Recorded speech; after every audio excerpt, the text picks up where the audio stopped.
Everybody, welcome to the Tom Bilyeu Show Live. We continue to watch as the world is in a state of disarray. This is absolutely wild. There are so many fronts that everything is moving on. Even Ecuador is entering the picture now. So pretty crazy. We will be touching on all of that. But first, of course, we're going to be covering the fact that the attacks in the Strait of Hormuz have picked up pace as Iran is making it clear they are not interested in a diplomatic end to this war. Multiple terror attacks have played out on U.S. soil at this point in the last couple of days, seemingly tied to the war in Iran. We'll dive into those as well. Mamdani, he's decided that he's going to stop New Yorkers from fleeing, which he admits is happening. And his plan, it's fascinating, it's new, it's to tax more. And that's going to stop people from leaving. I love it. It's novel thinking. He is certainly outside the box. The economic data is in, boys and girls, and it is bad. Trump has so many things working against him right now. If he actually pulls off the midterms, it will mean he somehow turned things around because his direction of travel at this very moment is a guaranteed loss. CBDCs, they're on the verge of getting shut down, at least for the next 5 years. This would be a major win if it goes through. And South Korea gets in trouble for sending a hot dancer to entertain their troops. Who would have thought that men with guns isolated from their families would enjoy an attractive woman, Drew? I never would have thought. And somehow this has become controversial. It's so funny. Things like this make me feel so old. This is like the most obvious thing in the universe if you want to pick up your really team's upset? morale. Who's really upset? Supposedly they're getting flack from a bunch of countries that are like clutching their pearls. I don't know, Drew. Like this, you may be admitting that at 53. Yeah, that is for sure. You may be admitting at 53 that you've become old as well, Drew. Because back in my day, attractiveness. we appreciated a little bit morale for the boys. You know, it got them fighting better. Shake a couple certainly cities, kill a couple bombs, drop a couple bombs. That's how it is. That's the good old American way, or South Korean way now, apparently. You heard it here first. All right, we got to talk about it. Iran, day 12, 13? Roughly, yep. Yeah, Friday the 13th. Oh, by the way, happy Friday the 13th, everybody. Everybody go get a Hopefully forgettable you're tattoo. Nice and superstitious. So the war is still going. Yes, it is. Things are still happening in the Strait. Pete Hegseth, I think said it best. He said the Strait is open, but Iran keeps shooting things that go through it. So if Iran will stop doing that, it would be open. Yeah, that's wild. It's one of those things that is both true and completely moronic all at the same time. Do we have the clip? You kind of have to hear it. I don't have it pulled up. I'm going to pull it up. Boys and girls, like, if you get a chance, be sure to watch that one. Yeah, it is, again, it's a true statement and also makes him look really stupid for saying it out loud. And the way that he says it, he's like, I think realizing halfway through the statement, this is going to sound really stupid. And indeed it did. So, yeah. Here we go. The only thing prohibiting transit in the Straits right now is Iran shooting at shipping. It is open for transit. The only thing prohibiting transit in the Straits right now is Iran. So listen, what he's trying to say is that there's no official military blockade, but that's wars of old. You're not going to get something like that because it would be pointless. The U.S. would go in and sink all their ships. It would be over in 2 seconds. So instead, they're using asymmetric warfare where they're using very inexpensive weapons to create an absolute nightmare for the companies that have to make a decision whether they're going to try to run something through the strait, almost certainly without insurance. And so the vast majority of them are going to decide that it's not worth it. And so it's a very effective strategy. And this is one of those where I really encourage people to eject out of playing team ball.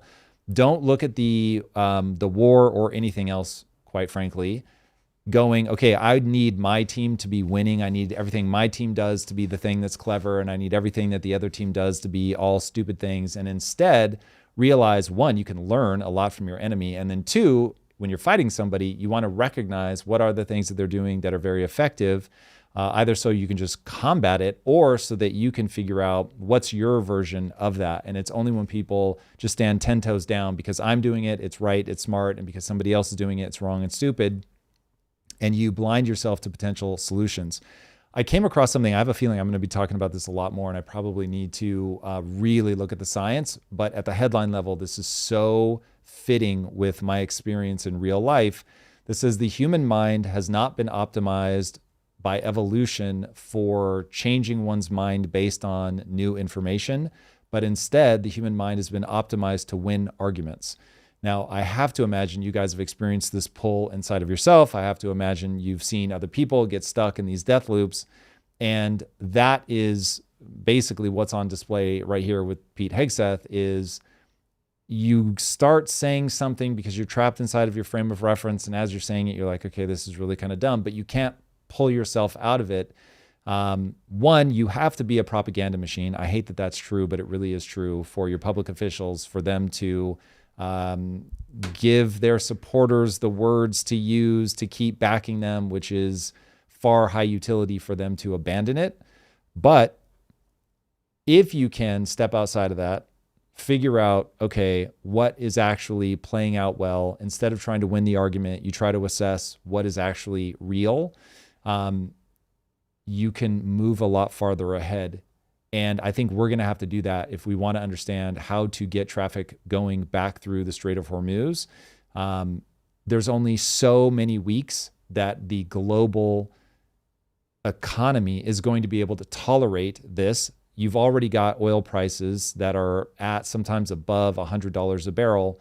And so this is not a tenable solution. So they're going to need to find some way to stop all of the decentralized little drones and attack ships that are coming and wreaking havoc. And if they can't, they're in trouble. We got a message from the purportedly new supreme leader. There's been reports that he's in a coma, he has one leg, and then yesterday he released a written statement. So some people are saying this could just be propaganda to keep America and everybody else guessing. Can you break down the statement? Do you have it? I could pull it up. I don't have the exact statement, but I'm certainly am familiar with some of the highlights for sure. Some of his key demands: all bases should immediately be closed in the region, or those bases will be attacked. We must obtain compensation from the enemy. If they refuse, we will take their assets to the extent we deem appropriate. And if that is not possible, we will destroy an equivalent amount of their property. We have foiled attempts to divide the country. And unlike Pete Hegseth said, the Strait of Hormuz remains closed. So he's giving out his region, his necessities. Also, there was a reported list of conditions that was leaked that Iran's ceasefires condition. Some of them were hand Netanyahu to the ICC, withdraw the October 7th borders, cancel Trump's Gaza plan, lift all sanctions, return frozen funds, recognize Iran's nuclear rights, leave Lebanon, Syria, Yemen, evacuate all U.S. bases on Arab soil.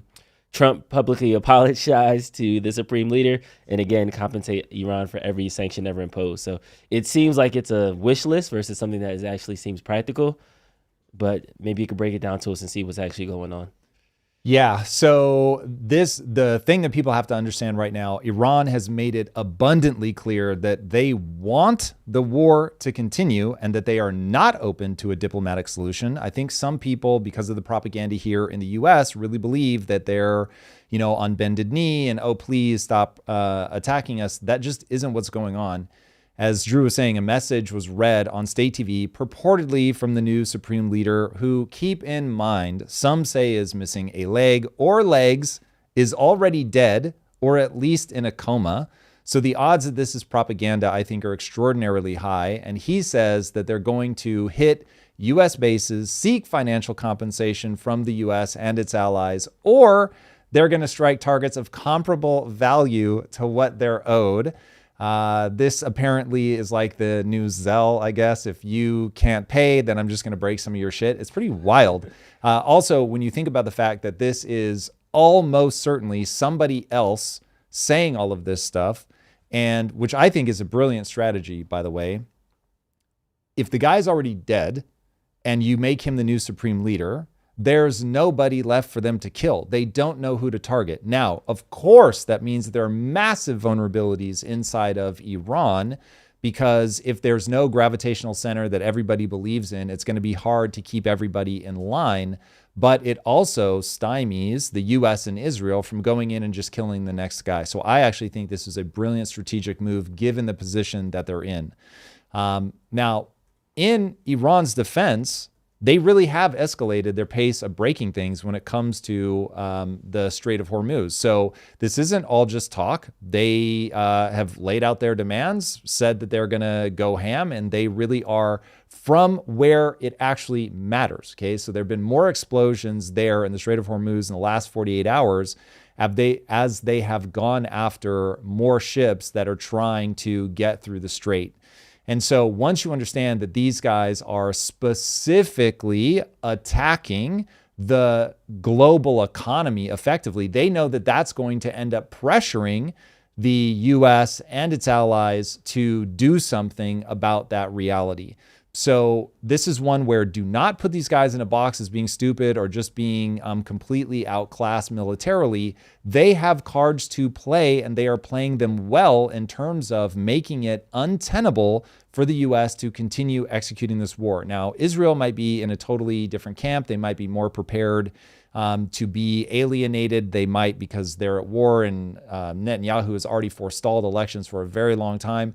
So they may be under different pressures and may behave differently. But if Trump loses in the midterms, this is game over for his ability to continue pushing this forward. Technically, I think he can keep doing certain incursions. He would have to continually reset the button, because I think he has 90 days and then plus or 5 months and 90 days to back out. I forget the exact numbers. He'll have a little bit of latitude to continue to push on this. But if he loses his own party's will to fight, then he's really going to be in trouble. And I would say right now, given where the economy is going, the likelihood of that is very, very high over the next, I don't know, call it 6 to 12 months. And if they get their asses handed to them at the midterms, then they're really going to start to back away from blindly following Trump. So there is a lot of potential problems on the horizon if Trump is not able to wrap this up very quickly. And right now, for all of his bluster, I don't see anything that shows that they are going to be able to get a ground level uprising where a regime is put in place that actually can be negotiated with. And so I think that reality is going to make this play out very strangely. Yeah, and there was some reports in the chat talking about the FBI report that said an attack to California is imminent for the weekend. But an Iranian foreign minister came out and refuted that. They said our missile was intentionally capped at 2,000 kilometers. If we wanted to attack the United States, we would have increased it, but we didn't. Then a reporter asked him, what would it take for the war to end? The Iranian foreign minister responded by saying, we are not ready to end the war yet. We will only end it when the enemy has been decimated to the point where they won't attack us again in the future. Yeah, so you've got both sides effectively saying the same thing. Mm-hmm. So the U.S. is saying, Israel is saying, we're going to pummel these guys until there's somebody in charge that is not going to continue to destabilize the region, is not going to attack Israel, is not going to try to get nuclear weapons. Then you've got Iran saying, hey, we're going to keep going until these guys realize we will wreak so much havoc on the worldwide economy that they just aren't going to do this again. And so this is one of those things, man. Trump has really tried to build this as it's another lightning strike. We're going to be in, we're going to be out. If he were to back out right now, the Strait of Hormuz becomes the choke point. They're going to say anything that's U.S. allied is not going through the strait. I'd be very surprised if they didn't. And as long as they do that, the U.S. has to stay engaged. As long as the U.S. has to stay engaged, you're now in forever war territory. If to actually stop them from blocking the Strait of Hormuz in the way that they're doing now, asymmetric, terroristic, that type of approach, if he has to put boots on the ground to stop that, bro, this is even people like Newt Gingrich are saying, yeah, if he puts boots on the ground, there's going to be a real backlash. So this is one of those that right now there are so many things we don't know about the intel that he has. So I'll say it's entirely possible that the U.S. military machinery knows something that we don't know, and that their confidence, shall we say, is actually justified. But from what we can see from the outside, this is wild, and they are so at risk of this dragging out. We're already being terraformed in terms of getting us a little bit closer to be okay, I guess, troops on the ground for a while. And if I were the Trump administration, and I really wanted to make sure that the American people were on board with troops on the ground, I would first take over that island. I forget the name of it, but it's some massive amount of the oil exports out of Iran go through that. So I'd say, hey, this is very limited. We're just putting troops on the ground to get control of that. Now, if that stops it, because that's literally the vast majority of their money and they just can't afford to fund the war, okay, maybe it ends there. But if not, then you leverage that, because we'll have already gotten over the hurdle that we've got boots on the ground. And then it just spirals out into more people on the ground. And then at some point, if you don't know, if one of two things is true, you don't know what you think the end state is, like, okay, we're satisfied with this. You don't have that written down, articulated so that we know when to back out, or you can just never get there because there's just enough asymmetric warfare that the problem just drags and drags and drags. And you know, if you back out, all of your allies, like what happened in Iraq and Afghanistan, that all of your allies are just going to get destroyed the second that you walk out because they no longer have the backing of your military. You can get stuck very easily. So anyway, I don't think that's guaranteed, but I think that this is a dangerous moment. I don't think there's boots on the ground because I think that's a losing setup for Trump. He doesn't have an exit strategy right now. It's clear to that. Iran is baiting them. Please send boots on the ground. We've been waiting for this moment. Iran has been preparing for this war since the 40s. They have been waiting for America to slip, crack, drop, do something. And I think right now we're he bit off a little bit more than he can chew, in the sense that he thought he can Venezuela it. He's realizing, oh snap, they have a lot more choke points than I thought. So I don't think they have more choke points than he thought. That would be then the Strait wouldn't. Then there's no way that they would have lost control of the Strait then, because the Strait is their negotiating point. I think so. It may be me squabbling over just the word more. Okay. Because I think that the Strait is. I think the thing that surprises Trump is that the regime isn't listening to what he considers good sense. So I think he thought you put all this military hardware in the Gulf and they'll just go, yeah, we don't want to deal with that. We'll just at least get out of Trump's term and say, yep, okay, we're not going to pursue nuclear weapons for now. They'll say the words forever. I think that's what he was expecting. We're not going to pursue nuclear weapons. You're right. We back down, get out of Trump's term, and then we'll come back at it. But they didn't. He let that leak through Steve Witkoff that he was very surprised that they weren't acquiescing. And so I think you and I talked about this really early. And I said, one thing that worries me is that Trump is a guy that understands you can't bluff and not back it up. And so he is going to back up his bluffs. And so this is one where you've got this dual thing working against you, where he's been willing to back up his bluffs, and some of them have paid off so spectacularly, at least in the short term. It'll be interesting to see how things play out in Venezuela. I didn't plan to cover it because it's so early, but like right now in Venezuela, there are protests where they're breaking through police barriers. So it's like, does that escalate? The media doesn't seem super twigged out about it. It's not going viral. So I'm like, okay, maybe this is being reported in sort of an overblown fashion. So don't take it too seriously yet, but it's one of those where when you remove a strong dictator who's willing to kill a whole lot of people, you suddenly realize the country is way more divided than you thought. And if you try to replace that strong dictator who's willing to kill a whole lot of people, you end up in civil wars. Because now all of a sudden it's like, oh, I can actually say what I think? Yeah, cool. Like now we're really fighting in the streets. I'm not saying that's what's going on in Venezuela. I'm just saying we're seeing those real early kernels of where it's like, if that breaks and really goes crazy, it could turn into something. So Trump has what looks like to him, at least in the early days, he's got this success of, okay, did this thing. Our military is incredible. We microwaved these kids. We came in, we snatched up Maduro. I got to drive him around New York, show people what we're really about. Now, going to build up all this hardware in Iran. These guys are going to back down. Oh shit, they don't back down. Well, fuck, I guess I've got to do this. All right, no big deal. I kind of want to anyway. Israel really wants to. So that's going to work out. I've got to protect my investments coming out of the Gulf states, which, by the way, Professor Zhang, is that how you say that? I think so. Okay, so he's just saying the thing. And he's like, the U.S. economy is a Ponzi scheme, which, by the way, Zhang, we both know all economies are a Ponzi scheme. But I get where you're going, which is that right now, without the GCC countries investing in AI, which is the thing that the upper part of the K of the U.S. economy is based on, requires that investment. Trump is well aware of that. That's definitely a part of what's motivating him, and China, all of it. It's very complex, but it's like that is for sure a part of what's motivating him. So he's like, I've got to move on this if they're not going to back down. But now what he's finding out isn't that there are more choke points than he thought, is that these guys, I don't think he accurately mapped how people behave when it's existential. So you've got this very weird setup of we got our authority originally through religious means. So we have a religious message that we've been pushing.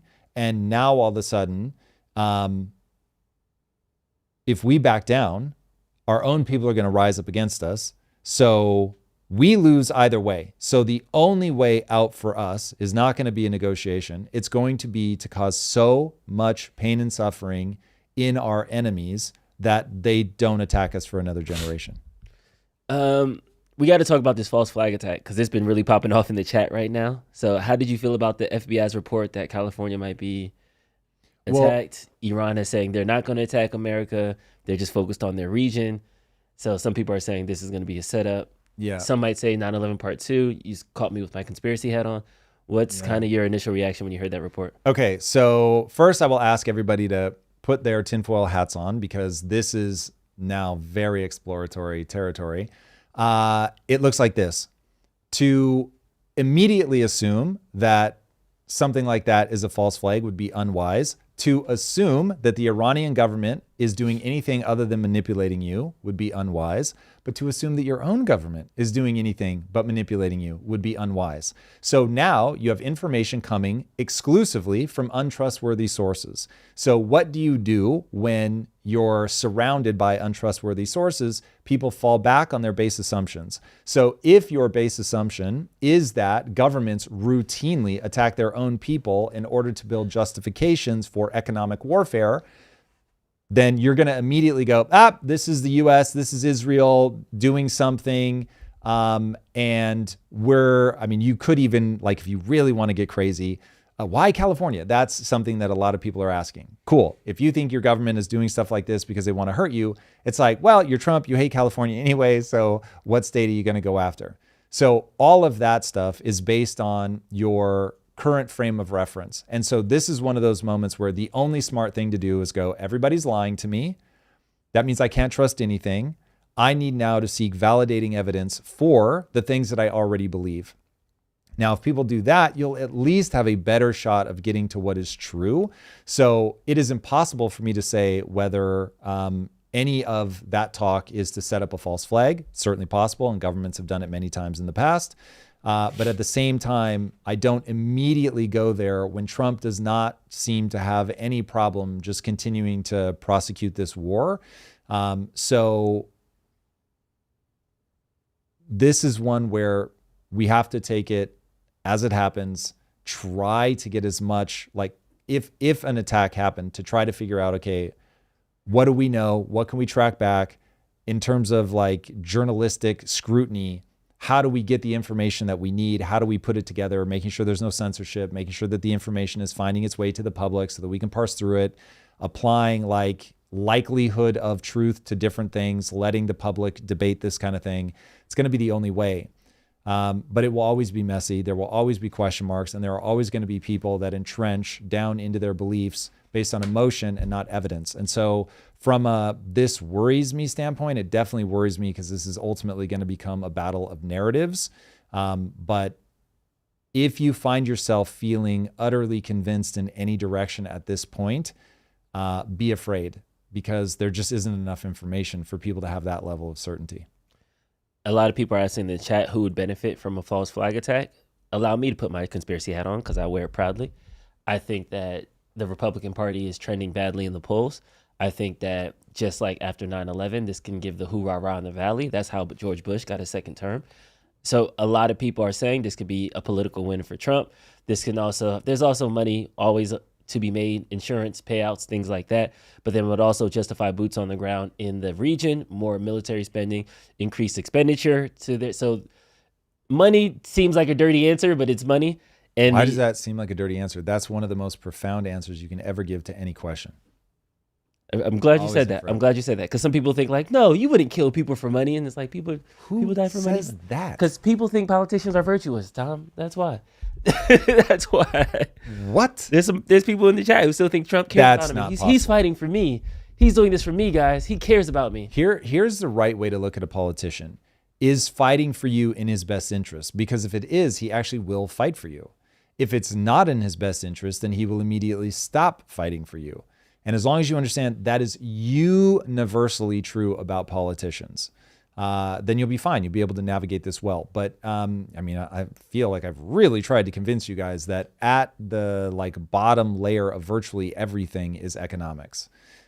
So there is a religious component. That stuff is very real, and I don't want to say that it's not. But at the same time, these things, to prosecute them, they require a never-ending string of people that are going to need to get paid. And the second that pipeline breaks down, then even if some percentage of the people that are in that supply chain of war are willing to fight for free just in the name of whatever God they believe in, it will fracture because there will be way too many people that aren't or just can't, right? Because far more foundational than one's belief in God, at least when you spread it out to the masses, is one's need to eat. And given that food is expensive, then this is where things always tap out. If you can't feed or arm the fighters, it's game over. One of the most important things in any war is to figure out your supply chain. So in that supply chain, one of them is food. Food. You have to figure out how to feed your armies. And that has been kind of the trump card that a lot of people are talking about, because the Iranian, Kuwait, Saudi Arabia, Qatar, so many countries in that region rely on desalination plants in order to get their fresh water because they don't have any rivers or anything like that. That is the ultimate. If somebody just bombs one of those, that can starve millions of people, if not billions. So it's one of those things where there is that back pocket nuclear option without actually hitting a nuke. And so far, they have been keeping it above board. So with that being said, I do think that this is more of a personal. Iran wants to make sure the U.S. and Israel leave it alone, leave their oil alone, get out of their region, versus them just being radical madmen that just want to suicide everybody. Because if they wanted to pull those triggers, they could have done things that could have legitimately killed people in that region that would have passed interceptors. So there is things that are on the table that they're kind of doing the gentleman war agreement to leave alone. Yes, that's very true. Also, though, more than I think you read that as a principled stand, it's probably better to look at that from the stance of, okay, well, if I bomb them in this way too much, then you awaken that giant and then they come and attack you. So there's a certain amount of bombing that you can do to the UAE that destabilizes it, makes them afraid, the populace afraid, that makes them less likely to invest in the US economy, all of that. And then there's a point where you spill over and it becomes a real problem where they're like, okay, now US, we're all in. And the more countries that they can get on their side that'll actively participate in the warfare, obviously the better off the US and Israel are, and the worse off Iran is. So everybody's trying to walk that fine line of how hard can I go before some invisible line is crossed and people really go ham.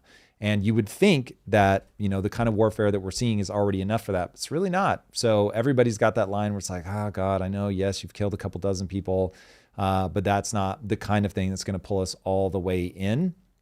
Reading about how the U.S. ended up getting into World War I is pretty fascinating, both from a reported false flag. Even if it wasn't a false flag, there were so many lies setting people up to basically get killed. So they didn't pull the trigger. They didn't fake the event. They just made it so that the event could happen. So it's a little bit like how people were responding on October 7th. It was like, hold on. They had to knowingly lower their defenses for that to happen. I'm not saying that's true, but I'm saying you get why people would believe it. It's like these guys are so good at intelligence, and that they didn't see something like that coming. It just seems so hard to believe. And so it's not that Israel did it to themselves.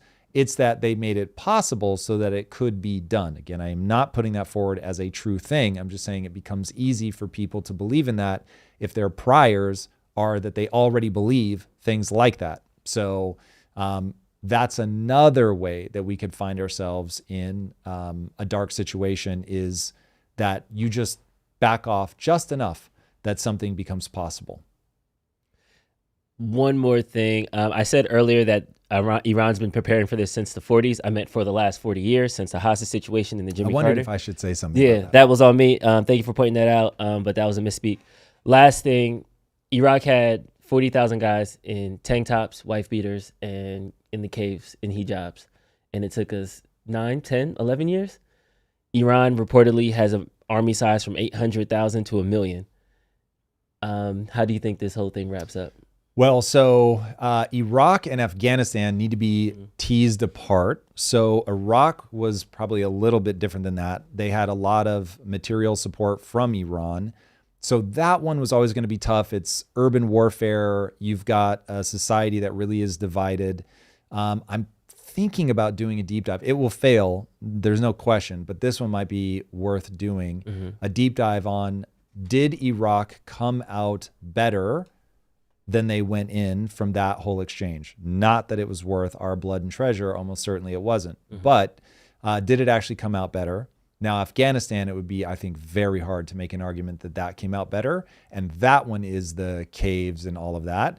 And so the fascinating thing, if you were to line them up in terms of advanced civilization, Iran is by far the most modern of the three. So yes, they're already going to be the most difficult to contend with because they have an advanced military. They've got alliances with some of the biggest countries in the world, including Russia and China. So there are things that I think we have to worry about with Iran that we wouldn't have had to worry about with Iraq or Afghanistan, and those still went poorly. So it's once you start getting boots on the ground, you run into a problem. I'm going to make a statement I've sort of danced around before. This is one of those things, it's so horrible to say out loud, and yet nonetheless, I think is a big part of the reason why modern warfare plays out the way that it does. If you're not willing to just kill absolutely indiscriminately, I don't know that it's possible to win a total war in the modern era, because the other side is just going to use asymmetric warfare against you until you relent. And so, because we now have the kinds of weapons where, and Trump has talked about this, he's like, we could go in and just completely destroy their infrastructure and they're fucked for generations. And yeah, at that point, it's like they just won't have the wherewithal to gather themselves together to stop you from, like, for instance, taking over the shoreline so that they can't stop the ships from going through. And so if we were willing to do that, you go in, you kill, I don't know, 25, 30% of their population. You just fucking drop the biggest bombs you can imagine, but everywhere. You take out electricity, desalinization, oil infrastructure, all of it. And then you go, cool, can't fuck with this area. You cordon it off. You create a DMZ. You keep them far away. They're fucking back in the Stone Age anyway. And then you're just like, yeah, the strait's open now. But thankfully, there is no moral appetite for that. But if people are a student of history, they will know that's how war was persecuted before. Yeah. Why do I keep saying persecuted? Prosecuted. So you just went in and you killed everybody. And so people were just like, yeah, I don't want to fight this anymore. How do you think it turns out? Today? No, like, how do you think the Iran war ends up? Like, looking at it right now, so I have imperfect information. Looking into your crystal ball, yeah, I know it's nothing perfect. But so the way that I think that this goes is that it's super messy. We start bombing them to the point where we have to decide to cross a line where we either now, for the people that we're trying to help rise up, we either say, well, you guys didn't rise up, and so now we're just going to start breaking everything so that we can at least walk away and say, okay, this is a victory, because the strait has to be opened. I just cannot stress that enough.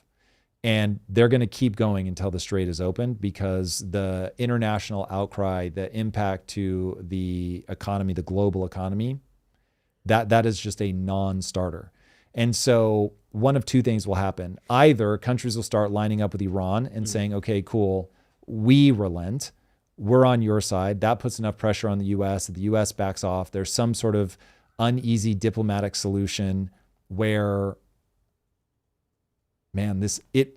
so the great irony is, while I don't think the timing of this had anything to do with nuclear weapons, the U.S. really can't let Iran have nuclear weapons.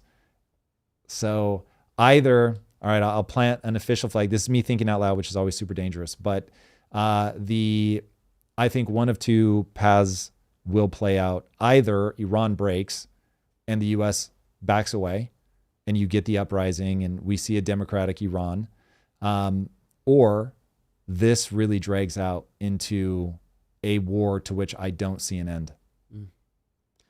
Man, my bet is on the latter. We'll probably market it later. But domestically, there were some things that hit back home. Synagogue was attacked. There was a school shooting. Walk us through what happened yesterday at home. Yeah, terror found its way into one of the largest synagogues when a man drove an explosives-laden truck through the front doors of Temple Israel in West Bloomfield Township, Michigan, in what is a blatant anti-Semitic terrorist attack. So I know that people are going to say other things, but dude drove his truck like down the hallway. It's pretty wild. So this all happened shortly after noon. Male suspect steered his truck around the security bollards, the things that they put out front to block cars from doing exactly this. Drove through the front doors, drove down the hall, all the way into the building.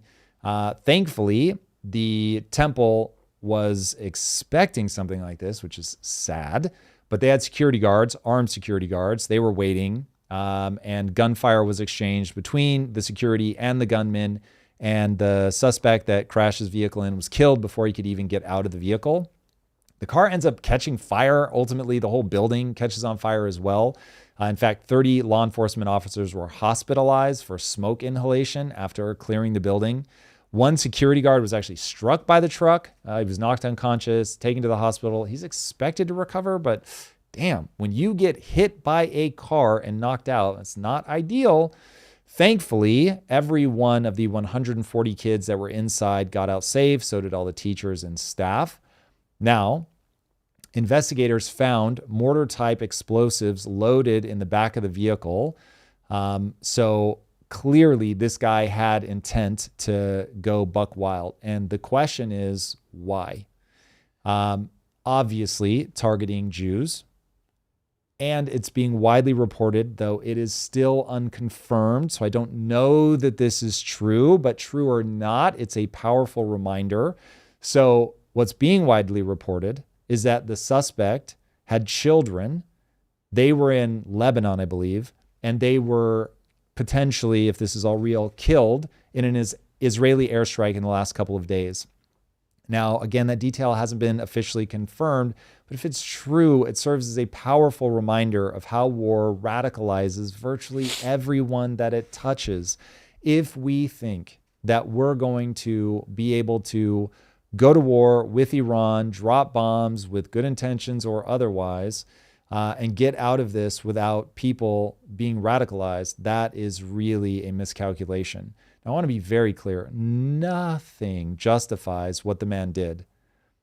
But if this is confirmed, this becomes a story that is very different than just being an anti-Semitic terrorist attack. It is that. But if this is also about a guy that's seeking revenge because his kids were killed, you can expect more things like that. The FBI has taken over the investigation and is treating this as a targeted act of violence against the Jewish community. Authorities have not officially released the suspect's name, so we'll circle back as more information comes out. But this is one of those. I'm not saying you should break our will to see this through or anything like that, but it's a powerful reminder that you're not going to get out of this cleanly. There's a tweet I want to pull up that to me was like hilarious. I'm not a political expert, but if you eliminated Hamas but killed my whole family in the process, my first move would be to start Hamas too. Yep. Now, this is, of course, talking to the Gaza-Israel war, but there is something that we have to talk about, the blowback of this war. We are going into Iran. We're dropping bombs. We're still investigating the 175 school children bombing, if that was us, who it was, how did it start, all those things, what happened. But out of 175 people, conservatively, you just created 350 more people that will hate America. Yeah. And I know they don't hate American citizens. I know that they don't want to come to California and fight us, but they hate Trump and ipso facto anybody that's connected to them. I wouldn't automatically assume that some of them won't just blanket hate America. Mm-hmm. The human animal is very good at othering other people and just putting you in a bucket and being like, nah, I more or less just hate all you bitches. It's like there are going to be plenty of people in America that just hate people across the world because, you just fit in a bucket, and vice versa. Yeah. Here's the thing that we have to think about, and it's fascinating in the age of infinite information for us to have to contend with the way that war actually works. So when you really start looking at the motivations for it, it can often feel, it is grotesque, certainly from a moral perspective. And yet the other side, the things that they're doing are often grotesque and immoral as well. I think it is very wise for people to understand that when you do something like this, that you create enemies. I also think it is very wise for people to understand that in life, you're going to create enemies and you can't not do something because you're afraid that somebody is going to respond. You want to take that into your calculus. You want to make sure that you understand whether you're willing to face that response or not. But at the end of the day, the person who is willing to inject the most violence into the world, if they don't meet sufficient force to push them back, they become the de facto ruler. And so if you look at Mexico, the cartels gain power because they're willing to do something that most other people aren't willing to do. Same thing with the most successful leaders of all time. They were just willing to kill more people than the next person, and they were better at it. They were more efficient military tacticians, and then they just didn't show mercy, and it works. And I get why we find that horrifying. But man, when you start reading history, and I really hope that I'm attracting a community of people that are historically literate, when you start reading history, you realize some of those names just echo and you're not sure, wait, are we supposed to like or dislike that person? Genghis Khan is just an easy one to talk about because I think a lot of people aren't sure whether they like him or dislike him. He gave you the Silk Road, which was a very big deal back then. He unified large swaths of territory. But, oh, and by the way, there's like some absurd percentage of the population that is tied back to him. I forget the exact number, but it's high. This was not a guy sleeping with one woman. This was somebody who was raping and pillaging his way across the world. And by the way, just slaughtered people in insane numbers, absolutely insane numbers. So when you look at history, you realize, oh, all the people that were like super victorious were these just absolute warmonger murderers killing indiscriminately in a way that we would just never tolerate today. And so when we're staring nakedly at that reality that killing is hyper effective, and we remember that Iran, the current regime, has stayed in power by killing its own people. I saw an Iranian woman who escaped, I forget at what age, but she had an accent. She was talking about what Iran is really like. And she was like, yes, let's say that the US accidentally bombed a girls' school, and I completely get the outrage. However, where was that outrage when the Iranian regime gassed an entire school full of girls intentionally on purpose to kill their own people? Nobody said a fucking word. And so this is where people actually mapping out what their morality is, what they think they're prepared to fight for, is going to cause people to have to really stop and map this out. And the people that I hear talking most loudly rarely do that. In fact, I've never seen anybody do it. So it would be very interesting to talk to some of these guys and say, okay, so what is your base assumption? What number of people would need to be killed before you think a government like the U.S., or not like the U.S., the U.S. government should get involved with? Is the number, it doesn't matter, it's infinite, so they could kill everybody in their country, and you're fine with that, and they could spill out into the wider region? Would you want to push back if they actually come to your borders? Like at some point they have a line where they either have to say it's okay for somebody to kill everybody else and we shouldn't harm anybody, or they can kill everybody in their country, but they can't go across somebody else's border, or they can cross every border, but not ours. Like once they have to put that in words, everybody always ends up realizing like, oh shit, I actually do have a line, or I don't have a line and it's super fucking weird.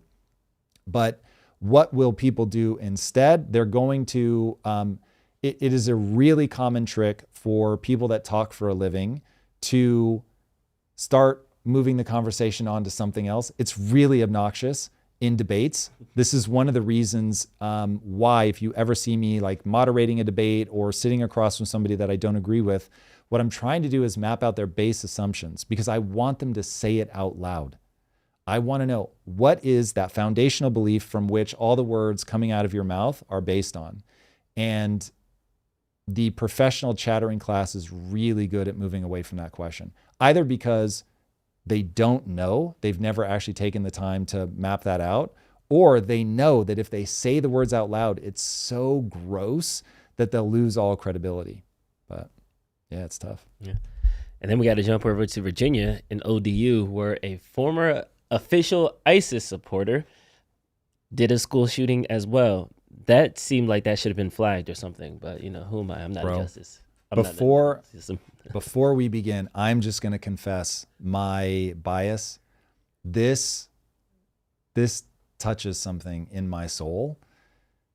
To me, this is the world's most aggressive game of FAFO. So you've got a convicted ISIS supporter, already fuck that kid, storms into an ROTC classroom in Virginia and opens fire. And by the way, like the first question out of his mouth was, is this the ROTC class? So it's where he wanted to be. And the students were like, yes. Opens fire, manages to kill a retired Army lieutenant colonel.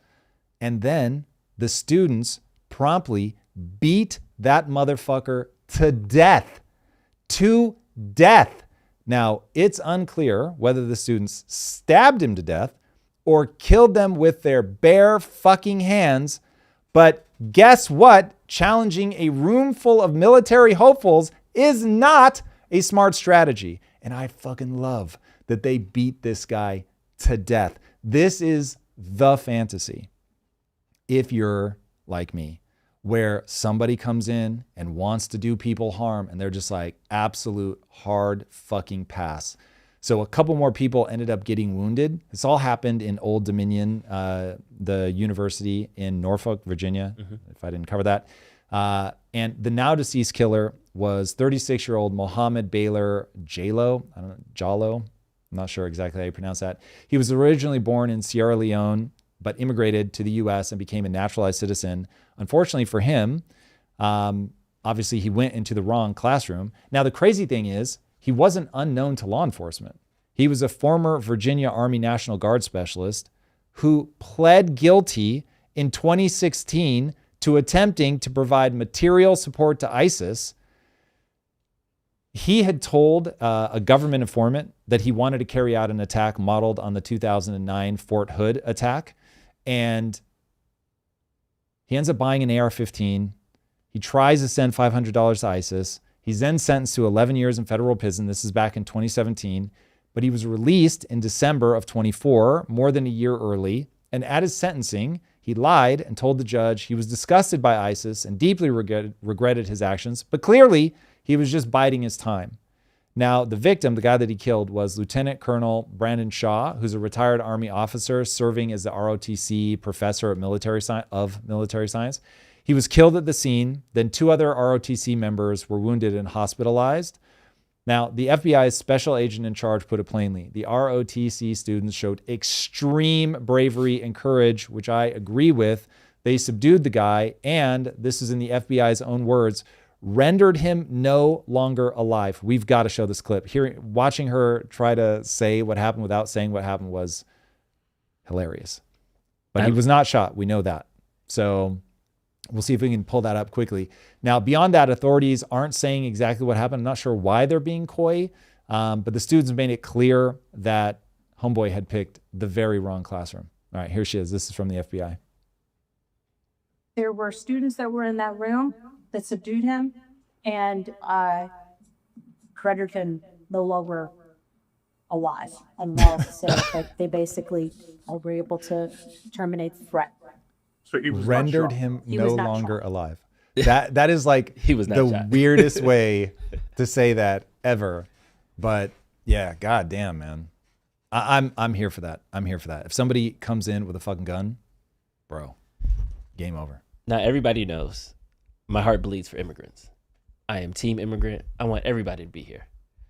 But y'all was in the Home Depot parking lot out here chasing down abuelas when we had a retired, we had a on paper ICE supporter who was in the country, and we was like, nah, he's cool. He's good. He can stay.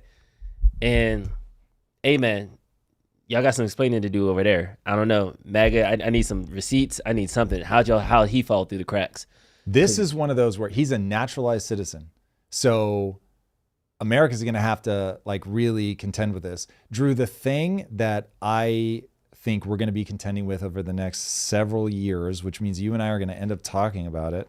It's one of my least favorite things to talk about, but is going to be Muslim immigration.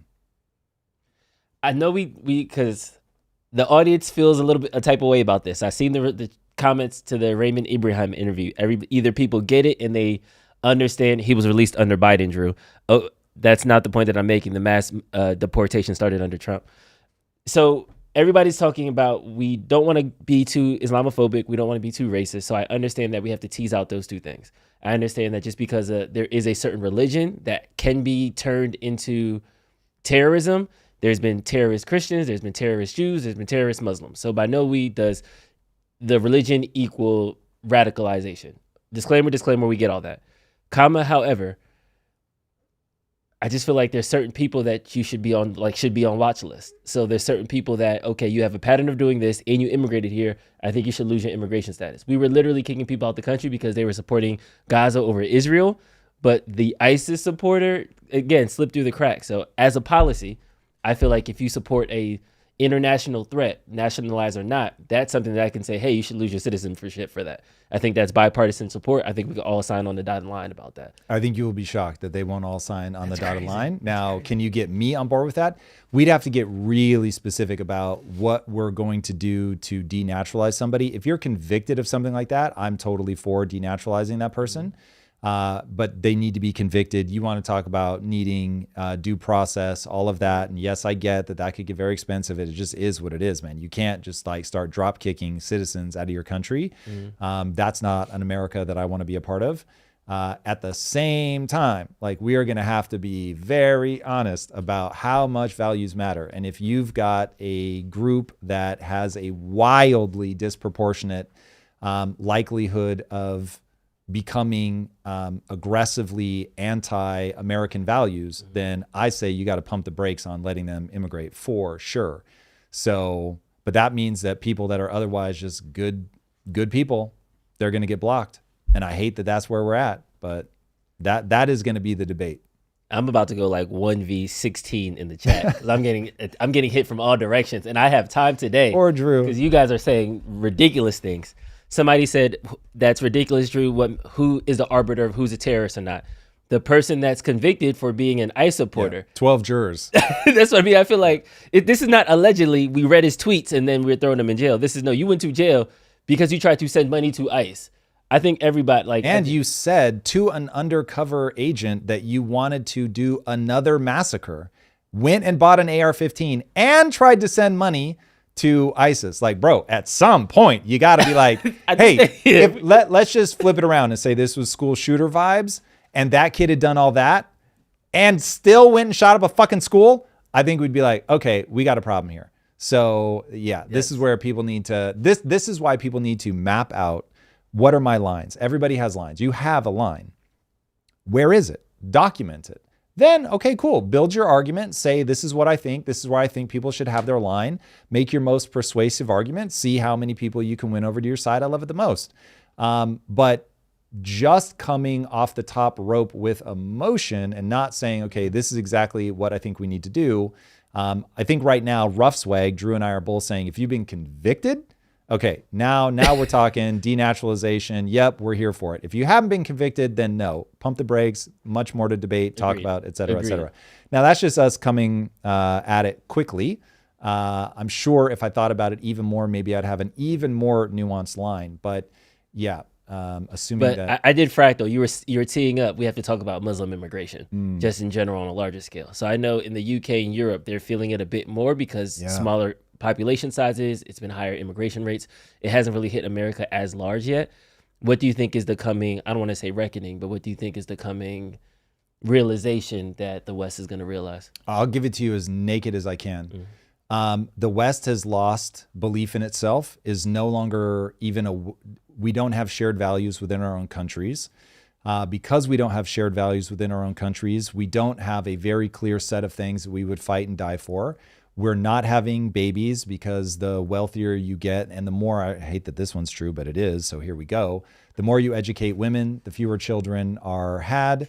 And so we have wonderfully educated women, but there is a trade-off there. And the trade-off is that you start having babies at a hyper-declining rate.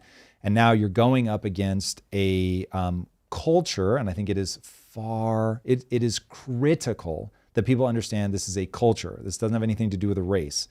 But you have a culture of it's easy to talk about radical Muslims, but you're probably going to have to broaden it out more than that. But let's just stay with radical Muslims for now. There's a culture within what we in the West refer to as radical Muslims. They, I don't think, use that same phrase, but more orthodox. And that value system is completely anathema to what Tom Bilyeu would certainly map out as American values. Now, again, I don't think that we have a shared set of American values anymore. So this is one person talking what theirs are. I would say it's completely incompatible with that. And if their birth rates are higher, much higher, then you bring them in and this is where I really try to trigger people. They're going to run the same strategy that Jews ran in Israel. And that is, you start small in number, but you keep bringing people in. And between birth rate and immigration, you start gaining political power. And then once you gain political power, as you can see, then you can ice everybody out. So now if you're totally for Israel, you're Zionist, and you don't mind that happening to your country, great. It's already happening in some places. But if you do mind, then you're going to have to say, here are the values that I'm going to stand up for. And I'm certainly willing to put an immigration policy in place that keeps this in check. And or I'm actually willing to fight for these values. So that is the question that the world is going to be asked. It is a question I absolutely hate. I really don't like that we're here, but we're here. And so we gotta talk about it. What is the prescription? In terms of what should people do? Define your values. Literally write them down. Vote for people that adhere to those values and insist that those people put in policies that mechanistically protect those values. A huge part of that is going to be immigration. So don't let people immigrate to your country that have already proven that they violate your values or have a high likelihood of violating your values. And then you have to, it is wise to know what you would be willing to use violence to stop from happening. All right. We got a couple super chats. Yes. Let me pull this up. Super chat. Awesome. First one is from Piano with Michael for 7777. Hey, y'all got paid this today. I love that. Damn. Appreciate the love. Thank you, Piano with Michael. I need some lessons. Let me know. They wrote, Tom, in parentheses, Morpheus, you've been a great inspiration over the years, and Drew has been a great ad. I have to go to work and can't listen live. Yeah, your Frank L segment, Frankel, has moved me greatly. Thanks for what you do. Oh, word. Viktor Frankl's who he's talking about. Mm-hmm. Thank you, man. That's exceedingly kind. And I appreciate you stopping by and supporting the show. It's incredible. Everybody go support Piano with Michael. I'm sure he does something with pianos. Michael Vander Galian says, say what you will, but Iran's strategy is incredibly smart. They're simply decentralized their army. I don't see how the U.S. and Israel can overcome this unless the army itself rebels, which doesn't seem even close to happening. Yeah, that is a distressingly good point. I also like that he can be honest about when the enemy is doing something that makes sense. So yeah, decentralized strategy is going to be far harder to stop. Asymmetric warfare, where everything they're doing is very cheap. Everything that we have to do to stop it is more expensive. I think all that's brilliant. Now, my advice to the U.S. is just keep stocking up on young geniuses like Palmer Luckey, and create a new generation of warfare capabilities that can deal with the current types of threats. Learn from anybody you can. Extend an olive branch to our boys in Kiev. Learn from them. I know that we've not had great relations, but they certainly can teach us a lot. So all of that stuff would be very wise. This next one is from Marussia Dark. It was $20 spread over 3 chats with 1 question. All right. How do you deal with the problem that a public message meant to calm your base also calms your enemy, while one that scares your enemy also scares your base? Too scary equals impeached. Too calm equals enemy relaxes / takes advantage. 1. Hypothesis. China's the end goal, but Trump can't outright say that while they have us by the balls on rare earth and goods, so he glazes them while shifting pieces. Same for Russia, so he goes after minor pieces and proxies. 2. This is analogous to people claiming he failed to help the Iranian protesters, but he was just moving naval assets, or to Schumer's comment that Trump was soft on Maduro. Both were premature and aged poorly after the strikes. Yeah, so I think it's a really good point, and it is one of the reasons that I absolutely am not built for politics. It's one of the hardest things that a politician has to do is figure out how to lie in a way that is strategically advantageous. They are going to withhold information. They're going to emphasize other information. They're going to choose certain words. They're going to repeat things until the end of time. It is to control the frame of reference. And unfortunately, there is a huge swath of humanity that are very easy to control. And if you lie boldly enough, consistently enough, they're just going to fall in line with it. And that works on both sides. Now, unfortunately, we're in a hyper populist moment. So that means that he's really only going to be able to persuade people on his side and some independents. And so that's where all the division gets really tough, because the other people are being persuaded, easily manipulated by the demagogues on their side. And so nary the twain shall meet. So it gets very weird. But yes, public messaging is always a form of manipulation. So the people that do it well are able to advance the ball. People that do it poorly end up getting torn apart from the inside by their own party. So far, Trump has shown that he is extraordinarily gifted at this. Even though for somebody who's like fully awake inside of the matrix, you look at it and go, but these tricks are so obvious. How is this working? I'll use my favorite line. You're mad at God on that one. I don't know why the human mind works the way that it works, but it does. Marussia Dark 316 again. Why do people latch on to Rubio's comment that Israel got us into the war, but not his clarification saying that wasn't what he meant? Feels like the latest fine people hoax, especially among those who aren't Jew-spurging. Marussia, you smarter than that. Come on, bro. You are a critical thinker. Come on. So, but let's say he understands the answer. He almost certainly does, but he's posing the question to point out something that he sees as hypocrisy or low utility. The answer is simple, because I'm one of those people that is latching onto that. I've heard his explanation, and the reason is that I have a base assumption that there are elements driving the move to strike at that moment. And so I have a base assumption that they're all wearing a mask. And so when I hear something that feels like the mask slipping, I jump on it as proof of my base assumption. So you would have to get me to let go of my base assumption that they wear a mask, that they tell me the things that they want me to know, you'd have to make me stop believing that they wear a mask, get me to stop believing that they tell me only the things that they want me to know. And I have another base assumption running that every now and then somebody's mask will accidentally slip. They will accidentally say something that is far more true than they meant to. And that when you get two sides saying different things, that's usually a sign that that's one of those things. It was a moment of sort of high chaos. There was a lot going on. And so it definitely felt like that there was more to the Israel-US relationship in terms of when we moved than they wanted you to believe. So that they come behind it, sweep it up, and give you the more formal, metabolized answer. I'm always going to be skeptical of that. Like, also watch what's happening. Even myself, if you go back and listen to me before the Iran strikes, that the way that we have escalated now, that feels very normal, and talking about the fact that we're at war with Iran feels very normal. It was absolutely shocking before it happened. I would have been like, no way, like that's crazy. He's not going to want to do that unless he can do like some really lightning strike thing. Then I'm like, okay, well, he did this and it's going to be more than a lightning strike, but he's never going to put boots on the ground. And now today I'm already going like, well, that island, like maybe they'll put boots on the ground there, right? So it's like everybody starts updating their mental model as you go along, and they don't do what I at least try to be intellectually honest and say, my meta framing is changing. I'm aware that my meta framing is changing. That's why I feel it as like a confession to you guys a lot, honestly, to earn credibility with you guys, because the thing that I really want people to believe me on, because it will be high utility for you, is that if you don't worry about being right, and instead you just try to find the right answer, then you can really do something extraordinary with your life. And so I want you guys to see me in real time. I'm never trying to run from something I said. I'm never trying to pretend that I don't see that my meta narrative is changing. And by the way, I think be really arrogant for a second, but I think it adds credibility to me that I can see my own meta narrative changing. I don't know if other people can't, and they're just completely blind to that.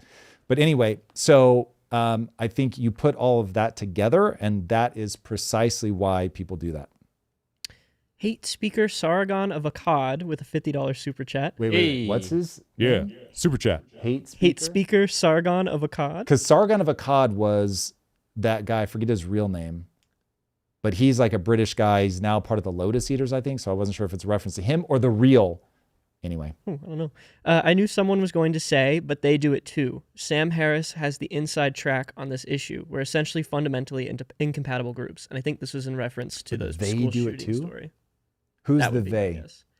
I'm assuming from the context he's talking about Islam because of, or not the school shooting attack, when the guy drove into the church, I think is when he sent that super chat. Not entirely sure what he means by they do it too, but Sam Harris, I think, is actually, he's relatively clear-eyed on Islam. He's been talking about this for a very long time about they need a reformation, that it's easy enough to find periods where Christians were out, doing their crusader thing. Though I have to say, Raymond Ibrahim really did put that in a different perspective for me. It's worth checking him out. I'm very curious to know what the general sentiment. That episode is doing terribly, but very curious to know what the general sentiment is, as I think it is a signal of things that we will be dealing with in the coming year or three. But yeah, so I get the feeling he's saying that he doesn't like Sam Harris's take on Islam, but I do think Sam's got some banger stuff on that. So. Flipsicle says, appreciate you both as well as the team behind you. Thanks for digesting news and presenting it in a structured way. Hope the channel gets the attention it deserves. Thank you, man. Appreciate that.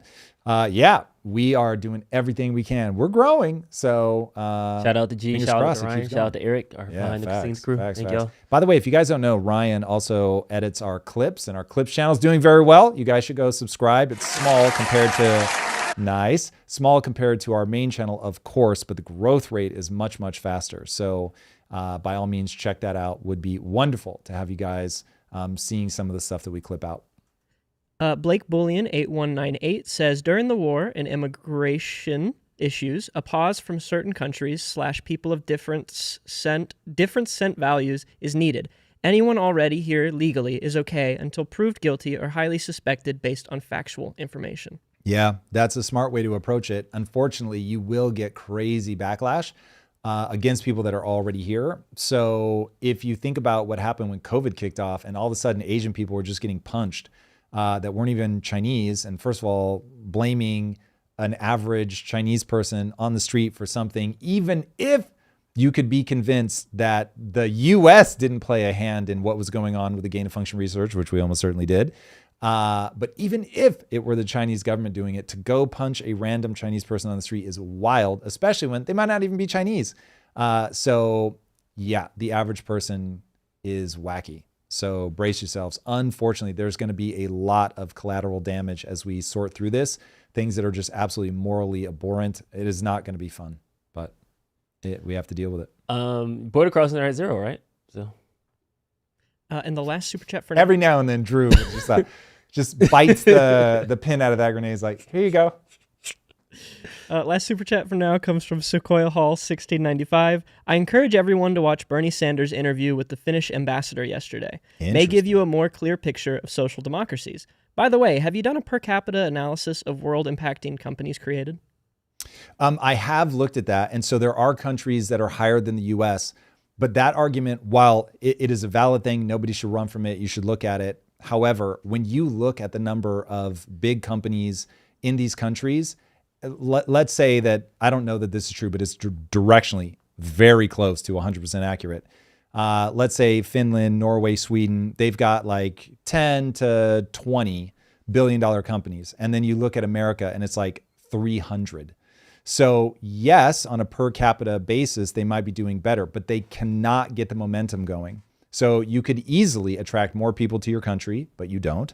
You could easily deregulate so that more people want to come to your country and begin doing those things, but they don't. And so when people go look at social democracies, what I say, first of all, let's remember social democracies are very different than democratic socialists. Let's start there. But if you prefer to let go of innovation and you're not worried about innovation at scale, which is what matters, not worried about innovation at scale, we'll take our, couple hits here and there And what we want to focus on is making sure that nobody can fall too low. Rad, like do it. If you're able to balance your budget and that's what you want to do it, man. I am not saying every country in the world needs to be like America. I'm saying America, I'm glad it's on the board because America has dominated for well over 100 years in terms of driving innovation. Who did the Chinese copy when they finally wanted to actually get people out of grinding poverty? The US. So it's like, America's not doing everything perfectly, far from it. I think I made my feelings on that very clear already. But I'm just talking about economic systems. People can have whatever economic system they want. Let's just not pretend that there are not trade-offs. And so I'm trying to get people to look at the trade-offs. And if Americans en masse decide that they want to be more democratic socialist, then what they have to, they want to be more of a social democracy, then what they have to do is accept that everybody, and that's the secret that nobody talks about with social democracies, is that everybody is paying over 50% in taxes. So right now, keep in mind that the bottom 50% of people in America effectively don't pay any tax at all, which somehow almost never gets talked about. So if people want to stop doing that, they want to start paying 50% of their shit, then vote for it. Also, I just did my taxes. I'm a Republican again, at least until the summertime. So yeah. I hear that. Spent way too much in taxes. I hear that. And I hit a pothole this morning, so I got extra mad. I'm like, y'all took all that. Y'all missed one. Y'all missed one. Excuse me. And I assure you, it is more than one. I hate it. Yeah. I hate it. We have to talk about the economy. Thank you, everybody, for the super chats. We appreciate the love. We are nothing without you guys' support, so thank you. That is true.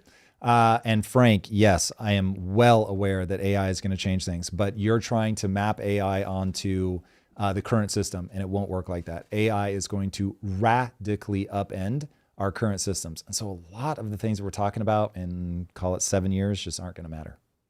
But they matter now. We had two bombshell economic reports yesterday. These are fourth quarter GDP was revised down to 0.7% growth. Q3 was 4.4 growth. Then they said Q4 was 1.4. Actually, it was 0.7. Psych. Just kidding. And core inflation was up to 3.1%. We like to keep it at 2, so inflation is now trending up as well.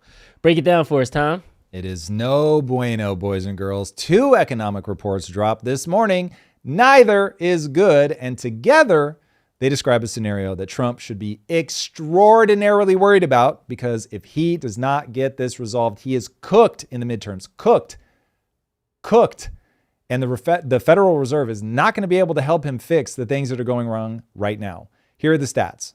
Fourth quarter GDP was revised down, so never trust the initial numbers, boys and girls. Revised down to 0.7% annualized growth. That's not a typo. The prior estimate was 1.4%. Wall Street was expecting 1.5%. The actual number was less than half of both. At the same time, January's core PCE, the Fed's preferred inflation gauge, which I think they play so many games with all of this, but anyway, it's the thing that is meant to measure what Americans are actually spending on goods and services. It's come in at 3.1%, up from 3% just a month before. So not crazy runaway, but it's certainly higher when you think that it's 50% more than their target. And by the way, remember, everything above, I'm going to say something, this is a very hot take. Everything above some pretty substantial negative number is theft. Remember, innovation should be making things cheaper over time. The fact that not only does it not make things cheaper over time, things get more expensive over time, is because the government is running a strategy that says, you motherfuckers would hoard all of your money if we didn't steal some of it from you. I'm not joking. They won't use those words, but that is exactly what they are saying. So they're saying, if we steal 2% of your money every year, then you'll go spend money and it makes things work. That is the wildest shit ever. Anyway, it's what they believe. It is what they're doing. So the 2% is already theft. So once you hit 3%, you know you have a problem. I might be willing to accept some inflation if the government had a balanced budget, but it doesn't. And so it can fuck off. All right, here's where you've got to be honest with the data. A federal government shutdown in Q4 is estimated to have cost roughly a full percentage point of the growth on its own. So while it would be, it's going to kick Trump in the face if he can't fix this, not all of this is related to his strategies. And then some of his strategies would never be able to yield results yet. They're going to take more time to come. So we'll still see. The jury's out on that. If you strip away the government shutdown, the underlying private economy was running closer to 1.7%. That's still a significant slowdown from Q3 of 25's 4.4%, but it's not exactly the collapse that a lot of people are going to make this sound like it is. Now, Trump has tried to point that out to anybody who will listen, that the government shutdown is causing the dip in the GDP number. And on that specific point, I think he's actually correct, though I have beef with people counting government expenditures in GDP. But anyway, they do it across the board. So at least it's a standardized, stupid way of looking at the world. Now, the inflation number is going to be harder to explain away, especially when we are making oil prices go up, which is the closest thing. Like when you make oil prices go up, that is the closest thing to genuine inflation. Remember, and I'm sure people get tired of me saying this, but no one teases these two things out. Rising prices and inflation are two separate phenomena. It's just that inflation tends to cause prices to go up, but inflation is where you have more actual dollars in a system chasing the same number of goods. Okay, so you're pumping money artificially into the system. That's inflation. The prices go up because you have more dollars competing for the same number of goods. Prices going up, though, is a secondary thing that can go up independently of inflation. Inflation rises the cost of everything, whereas individual prices can go up for different reasons. Now, the tariff policy also creates a direct mechanical upward pressure on prices. It's not actually inflation, but certain things that are affected by the structure of the tariffs are going to go up. So more tariffs mean higher import costs. Now, people will often say that this just all gets passed on to consumers. It's not actually true. It ends up being split between consumers, the exporting country, or the exporting company, I should say, and the importing company. So it tends to be spread across those three, which is why it becomes a tempting thing to use. And certainly there are advantages that we're getting from the tariff. So we'll see overall if it does enough good to stop Trump from getting trounced at the midterms. But that one's hard to just put in a neat, tidy box of works or doesn't work. Slow growth, rising inflation at the same time is never ideal. That is the setup that boxes the Fed in completely. Normally, when growth slows, the Fed just cuts interest rates to stimulate the economy.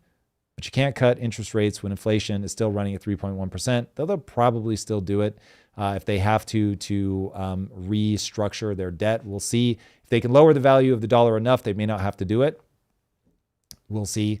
But yeah, this is going to be a tough one for the Fed to help the president get out from under. So right now, I would say and I've said this many times because it has not changed, if the midterm elections happen right now, Trump gets clobbered. His poll numbers appear to be going down. I think he's got so many things going wrong right now. It's still possible he pulls them off, but ooh, buddy, this looks more and more like a high wire act where the rope that he is walking on is fraying. We'll see. Yeah, the rope is shaking and there's a wind gust and it starts raining. And there's a pack of hyenas waiting on the other side that are biting at it's like licking their lips. Not saying it's impossible, but woo, right now it's tough. And then on the flip side, so the Senate is trying with this House Affordability Act, but before we even get to that, are any of the government numbers good anymore? Because I think we've been seeing revisions of jobs, revisions of GDP, revisions of. There probably is something that's good that's not on my radar, but right now your economy is really in trouble. So you have a superstorm happening right now where you've got AI coming in at a period of hyper populism, already tearing the country apart. You've been in a stealth recession almost certainly for a year. There's a total shakeup of the world order that's happening right now. You're at war with somebody who can control the flow of oil, which is like the one commodity that just impacts the entire global economy. There is so much going on right now. And that's the time that AI is coming in and also causing a massive reorg of jobs. It's crazy. So this is going to be a period that will be studied by historians for a very long time because when you have this kind of shakeup, this level of uncertainty, this level of ferocity of people fighting each other within our own country, historical allies falling off, the oil prices going up. I mean, just all of this happening at once. It's really going to be wild. The thing at the individual level that people should be paying attention to is, how do you leverage AI? That's the important thing. And I just cannot get enough people to pay attention to that. Remember, please, PSA, you're not going to be replaced by AI, but you will aggressively be replaced by somebody else using AI. That's just how this game is going to be played for right now. So at the individual level, you guys can help yourselves. So whether the government numbers look good or not, this is one of those times where the people that are intellectually nimble are going to be able to position themselves well, and the people that aren't will get eaten alive by this technology. This has happened repeatedly over and over throughout history.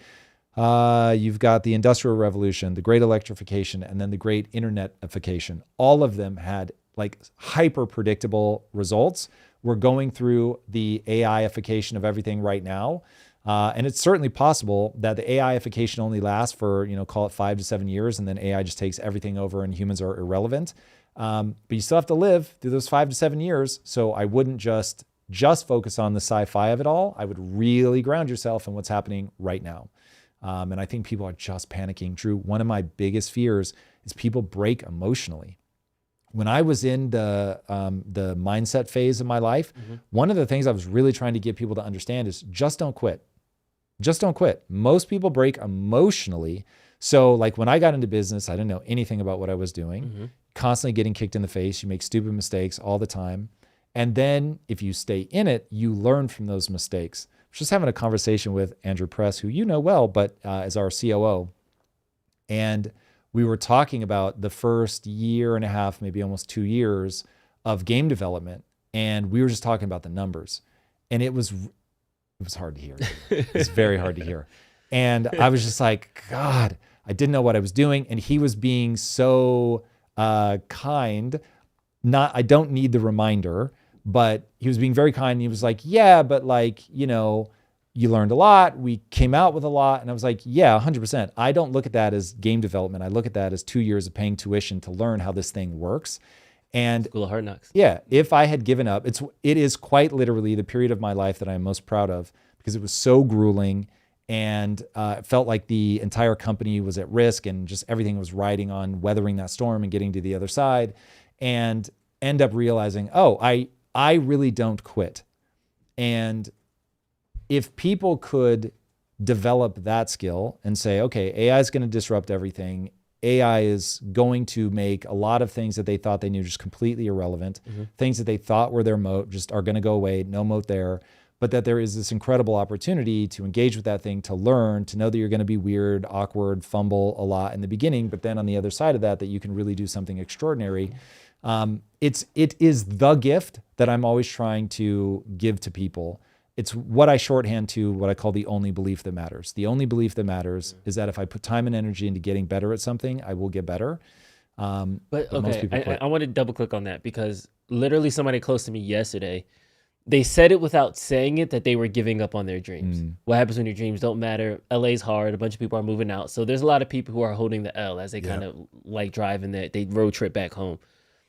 In that way, can you combat that story? Because her assertion, quote unquote, was, my dream isn't compatible with the way Hollywood is currently set up at this point, so there's no room for me. Yeah. And I was just like, that's a lot of assumptions that you're making. Right. You're making that assumption a concrete story, and then you're creating your life based on the story that you made up. But let's make that really hard.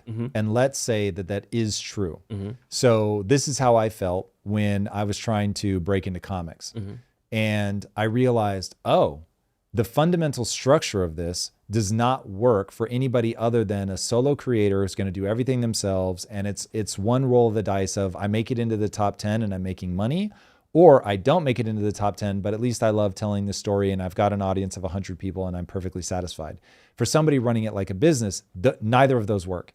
So because you would have to allocate everything to running a portfolio strategy where you make maybe 20 comics, one of them hits, but you're outlaying millions of dollars to do that. And so then I was like, well, what does this look like on the back end? And I'm like, it really doesn't work.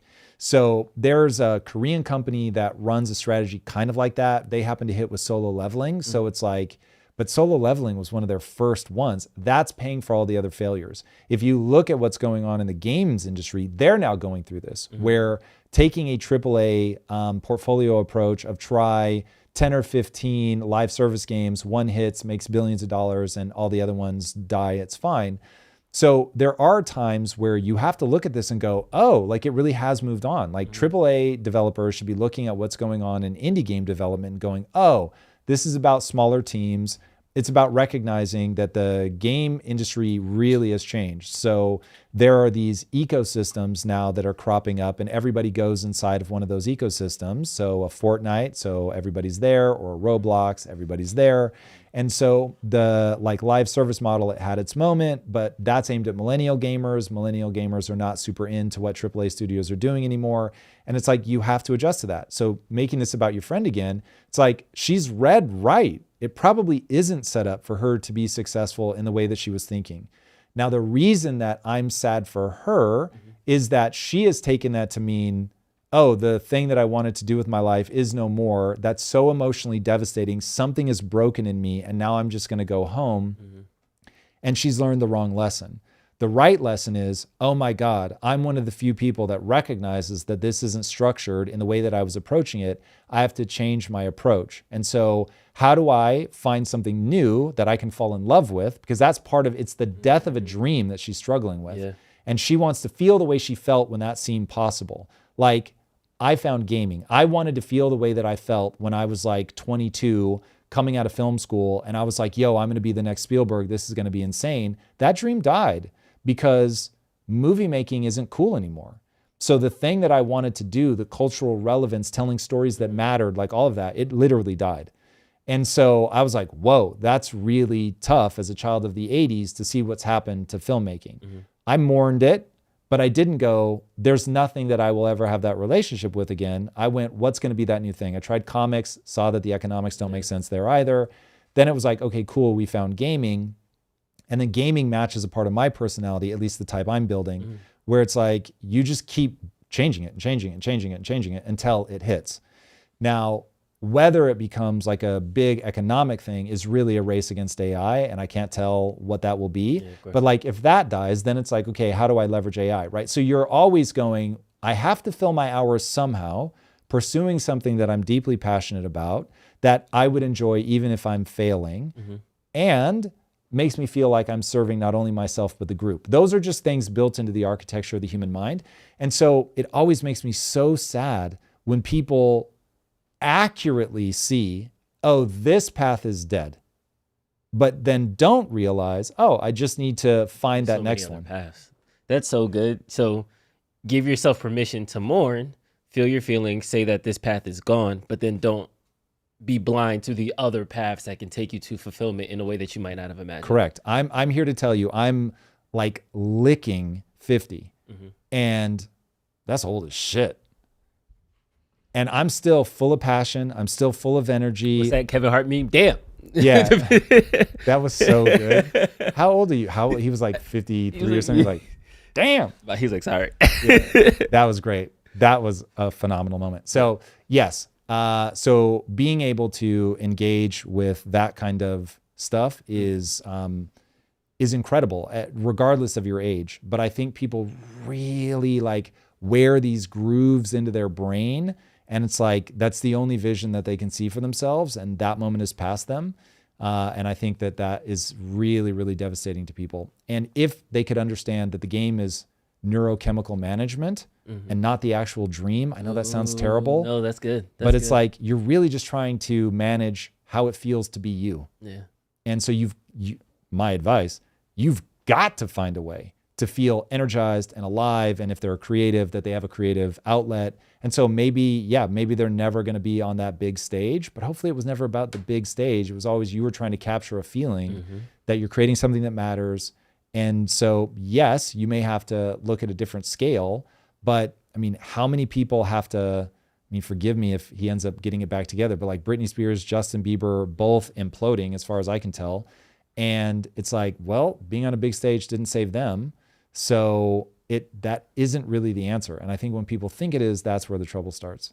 I just want to let everybody know this last like 10 minutes was unplanned, but I enjoyed it thoroughly. Nice. This was good. This was I'm good. not sure that we have that audience anymore, but enjoy. Hey man, the world is on fire, and I know that there's some people in the chat who might be mourning their dreams or what they thought 30 would look like, or they thought they'll be married with kids by now, or they thought that person would stay in their life, all these things. And Tom just gave you permission that you're allowed to dream again. So if you've never been awarded that permission, Tom just gave it to you. There you go. It is.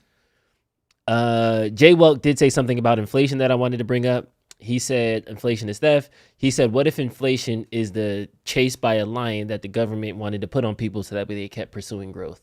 Here's the thing. Modern monetary theory has advantages. So I understand why people get seduced by it, but it is the thing that created the K-shaped economy. And so if people are willing to say, I think it's fine, do a boom and bust thing, create this cycle where it builds up the K-shaped economy to the point where people on the bottom of the K kill a bunch of people on the top of the K.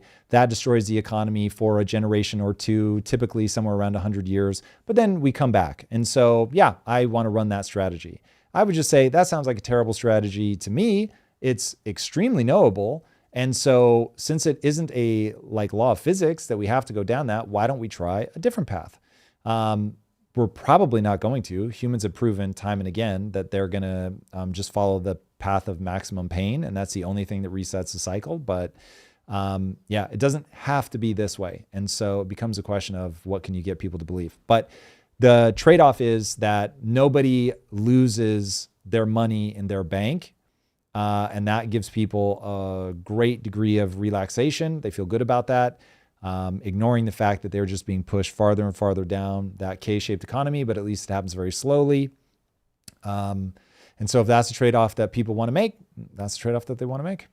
All right. And a win for affordable housing. I don't want to take victory laps too soon yet because this just passed the Senate. It still has to pass the House, and the House has already had revisions that they want to propose. But the 21st Century Road to Housing Act was just passed, and they snuck in something about CBDCs. I didn't even know this until you told me, so break that down for us. It is hilarious. The bills are never about the bill. It is wild. It's just a title at the top that they then cram a bunch of other random things into. But this one is a win for people that don't want to be choked out financially by their government. So what happened is they had the Affordable Housing Act that was going in the Senate. It ended up passing 89-10. And the goal that somebody like me cares about is that this is going to function to freeze the digital dollar and kill CBDCs. The bill is called the 21st Century Road to Housing Act. On the surface, it's a housing affordability package. That's banning Wall Street from buying up single family homes, which by the way is already dope. So let's round of applause on that one. Streamlining HUD inspections, expanding rural housing programs, etc. But tucked into the back of that 300-page bill is a provision that the crypto world is calling one of the biggest legislative wins ever.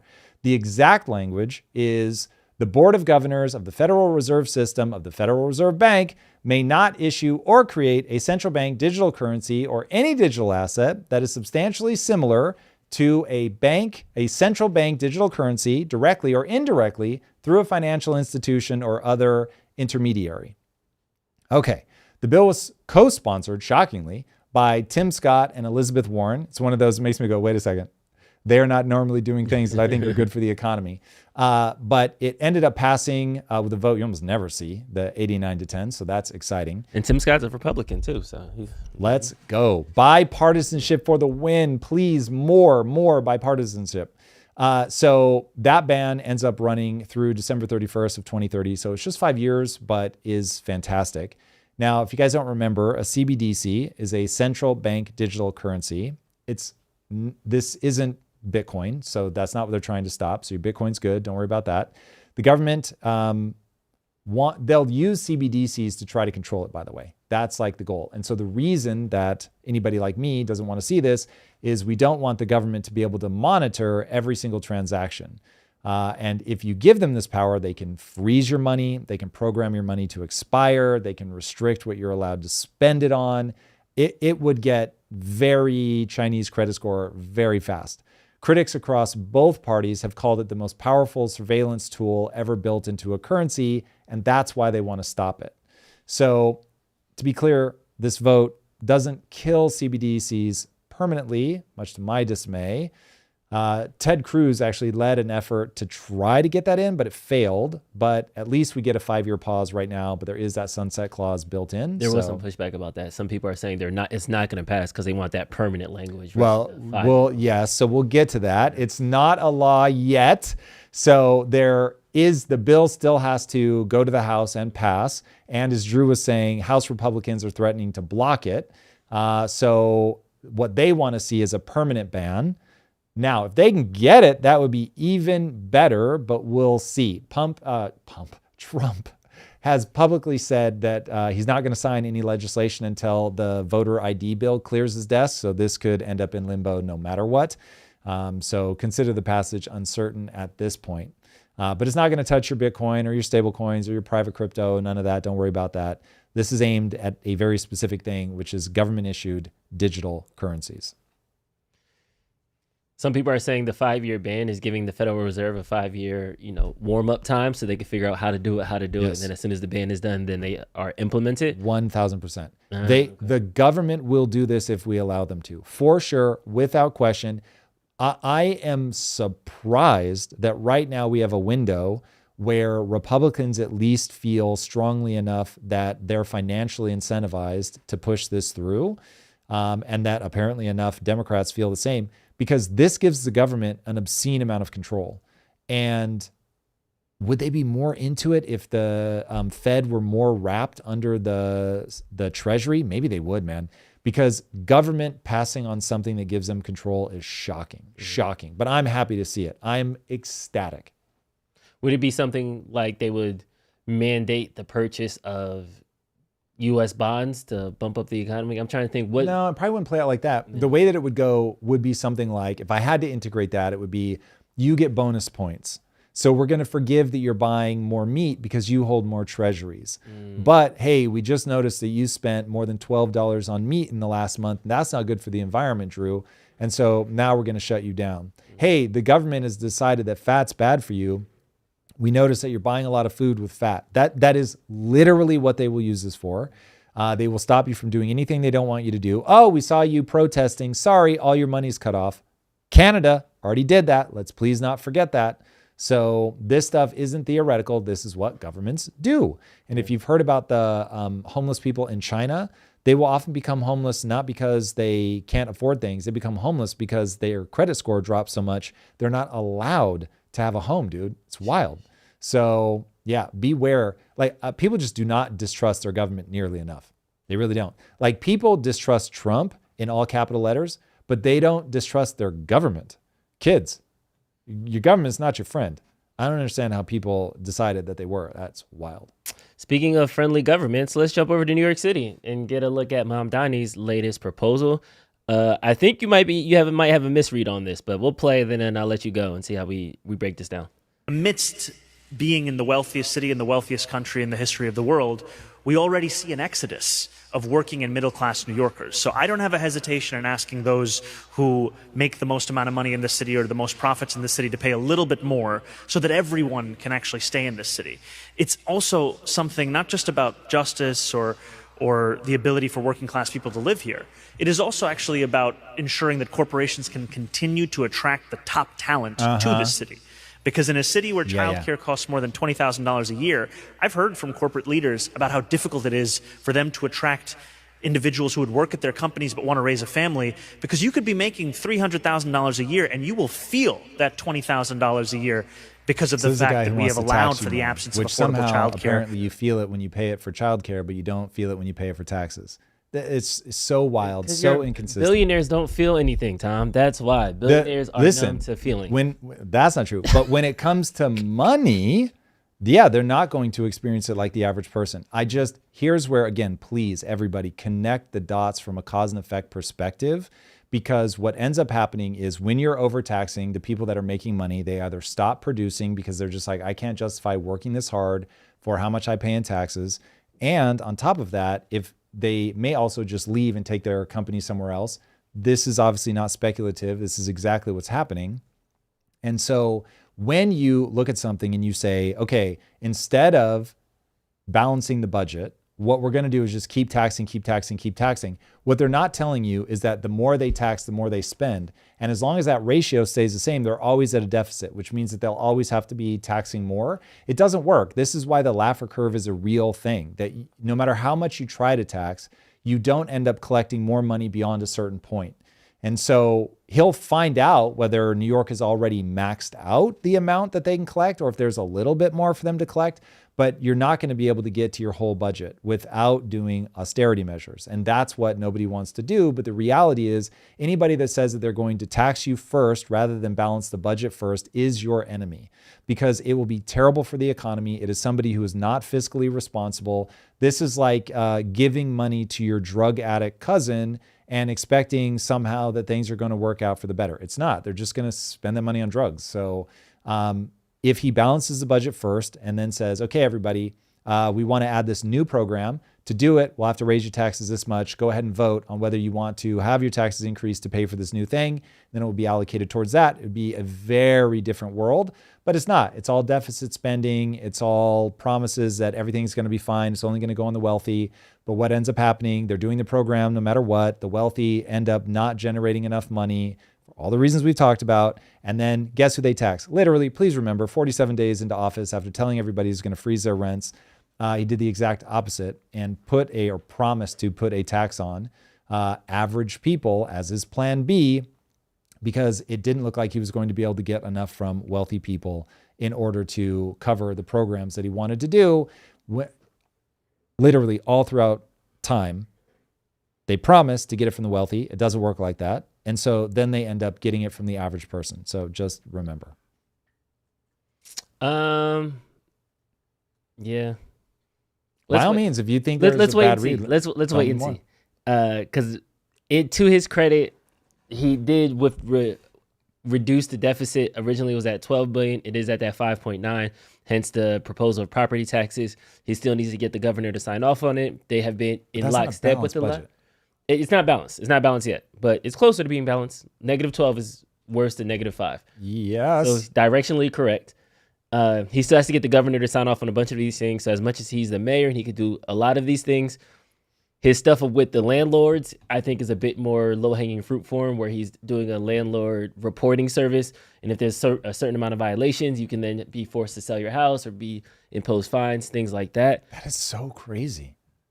That landlords have to fix their stuff? No, that if you don't fix your stuff, instead of being fined or penalized, make it criminal. Great, whatever. Mm-hmm. But being able to confiscate your property, that's crazy. That's like step 7, but after not paying fines, after not coming to hearings, then if you're not paying fines, they already have the ability to put a lien. So why are they now able to force you to sell the whole thing?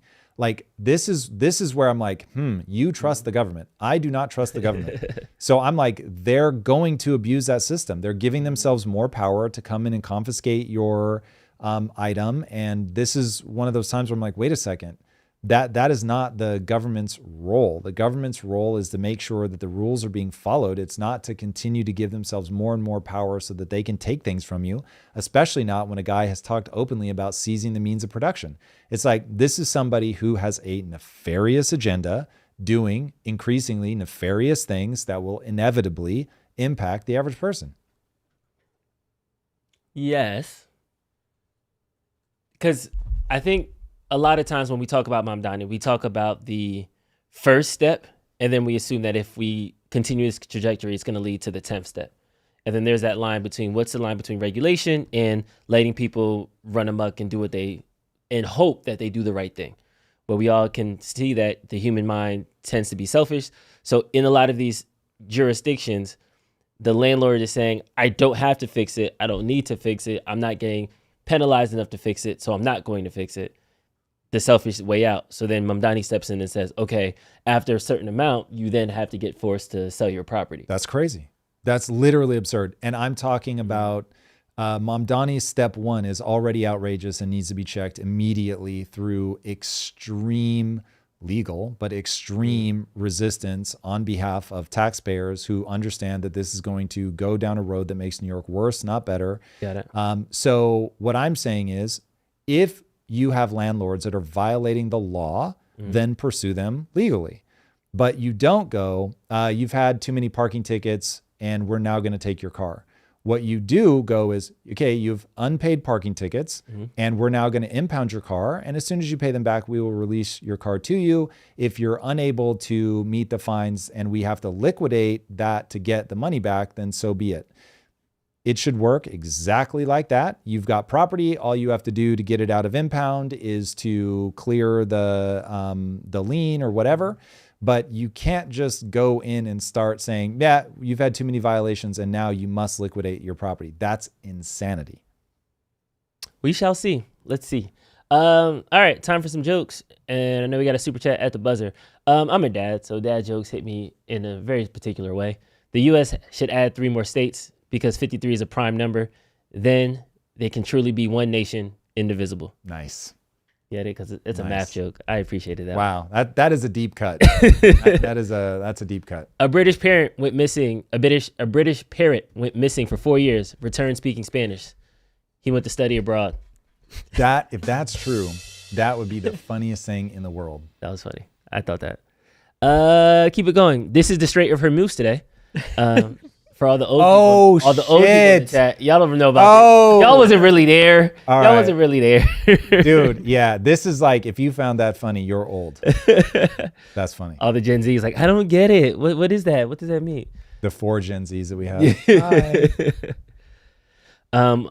You know, dating has been hard, so I'm gonna continue love bombing, or as I call it, loving Americanly. That's amazing. That's amazing. Iran has canceled plan to attack California after seeing Gavin Newsom already destroyed it. Yeah. Yeah. Man. Wrapping that up. Man, that one hurts. That's too soon. It's sad. That's too soon. My grandma told me keep $20 in your wallet, so if you see a pretty girl, you can buy her flowers. Grandma, these bitches want Coke. Hopefully, everybody. That's good. That's good. And last but not least, I found this it kind of went to our conversation that we were talking to earlier. A man was arrested in Kenya for pretending to be a lawyer and winning 26 cases. He decided to defend himself in court, and he won again. Damn. Don't let anybody tell you can't do anything. Bro, get this guy like a degree. Like at some point, you have to admit that a degree is meant to be proof that you know what you're doing. But a degree is not nearly as convincing as actually doing the thing and getting the results. Yeah, this is one of those things where you've got the spirit of the law and then you've got the letter of the law. He obviously violated the letter of the law. I see a Suit spinoff in the near future for this. So that's wild, man. What a great story. This will be awesome. That's worth looking into. All right. I know we got another super chat. Let's go. Yes. Last super chat. Mark T. Bankert says the fact that Trump is unapologetically doing things that will definitely make him lose the midterms makes me nervous that he isn't worried about them because he has a plan for them to go his way or maybe not even happen. I don't think he's not worried. That is a very interesting frame of reference to step inside and see if you see evidence for, because that would obviously be horrific. So I'm with you there, but I don't think we see any evidence of that now. So having just stepped inside that frame of reference, I will say I'm coming back now. I don't think that we see evidence. It's one worth checking against for sure. I wouldn't put it past him with some of the things that he said in the past. But yeah, I don't think we have evidence on that one yet. But that also goes to his push for the SAVE Act. That's why a lot of people are saying the SAVE Act is a way to enact election interference. I know we're talking about the racist thing. That's a misnomer. But even John Fetterman has said it. If it's not just a basic ID bill to vote, there's a little bit more to it, and that's the problem. If it was you need to show ID to get into the voting booth, I think it would have bipartisan support, but a basic ID isn't enough. And 9% of people don't have their birth certificates, 50% of Americans don't have passports. So there's all these kind of obstacles that would reduce the voter turnout in general. This is John Fetterman talking about it yesterday. Do you have time for a quick question on the Save America Act? No, I mean, I've been very front and center on it. I'm not sure what the agenda is. Now, if they have a serious conversation, that's just provide basic ID to vote, Like I was somebody that could support that. Okay, and what is it about the current legislation that you have a problem with? Because you did support it before. Because it has no chance of passing. Okay. So like put up something that has a chance to maybe even pass, unless you just want empty kind of show votes. If they want that, that's their prerogative. I'll be a reasonable Democrat to say showing ID to vote. That's 83% of Americans agree with that. 71% of Democrats do. Make sure that you want to know who people are voting. Regular ID, that's something I might could get behind, not all the other things. So if you want a show vote, you'll get it, and then it has no chance of passing. Do you think that if we implemented the talking filibuster, that it would have a better chance of passing? No, I've been very clear about that. If they want to be serious about it, do it. Otherwise, you'll get your show vote that has no chance of passing. Do you want to make it, sir? You want to make it more secure, and do it the right way that have a chance of passing. Otherwise, it's just bad performance art. It's just bad performance art. Yeah, I think that's a pretty reasonable take. If you make the requirements too onerous, you definitely have a problem. Now, I'll be really honest with my own feelings. I'm perfectly happy with there being a level of aggression on what you have to show, given that I know that there's proof that there are states where they just gave out driver's license regardless of immigration status. They're not trying to hide it. They've fessed up. Mm-hmm. So I think that it's a legitimate complaint to say, well, a driver's license has already been tainted, so it's going to have to be something else. So yeah, that it is going to be way messier there, because if you're putting a lot of hurdles, then you are going to dwindle down. But I'm not sure why people automatically assume that. In fact, the fact that people automatically assume that that's going to disproportionately hurt the Democrat Party tells you something about what they think about their party. So no, yeah, I don't think it's just. I think to be honest, especially in rural communities, I think this is going to hurt Republicans a lot more, because there's just, if you did Republicans versus Democrat, there's a lower number of Republicans who have passports and Democrats who have passports if we're just doing surface level analysis. So I don't think it's a partisan thing, but it's a path to voting thing. And again, we talked about this endless times. I think the path to voting should be as easy as possible. Yes, I don't think people who are legally here should vote. Yes, I only think American citizens should vote. Disclaimer, everything you need to say for you can stop asking me the same question. But there is certain people that the driver's license, non-passport, I was divorced. Matter of fact, somebody just posted that in the chat. This is Jennifer Oka. I was married in 1986. I'm divorced in 1998. I don't have those documents. The wait time I was told is 9 months. I just won't vote. It's going to take $200 to get all the things I need, and nope. So if people wanted to vote in November, they would have to start that process right now. They would then try to register June, August, and realize, oh snap, it's not going to get here in time. I won't vote. So there are certain people that would be impacted. Now that number might be 5%, it might be 15%. I don't think it's 50, 60. I don't think it's a large majority. But however, if we're okay with losing 5 and 15, similar to your Mamdani thing, what's to stop them turning that 5 into 15 into 20 and 35 and 45? All right, now you need this. Now you need passport. Now you need to have a property. Now you need to have 80 hours of working in the last 2 weeks. Now you need to have, and then before. Yeah, there's a relatively large price I would be willing to pay to ensure that the only people that are voting are citizens. Mm-hmm. But I would have to have a level of confidence that it wasn't impacting one party over the other. So if I knew that you're going to lose 5 to 10% of the voters, however, it will be literally equal. And there's no way that this is ever, but as a thought exercise, mm-hmm.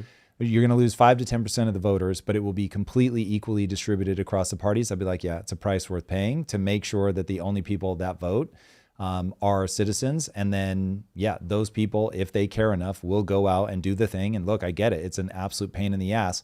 For my wife to vote, she would have to actively become a citizen. So you want to talk about major pains in the ass.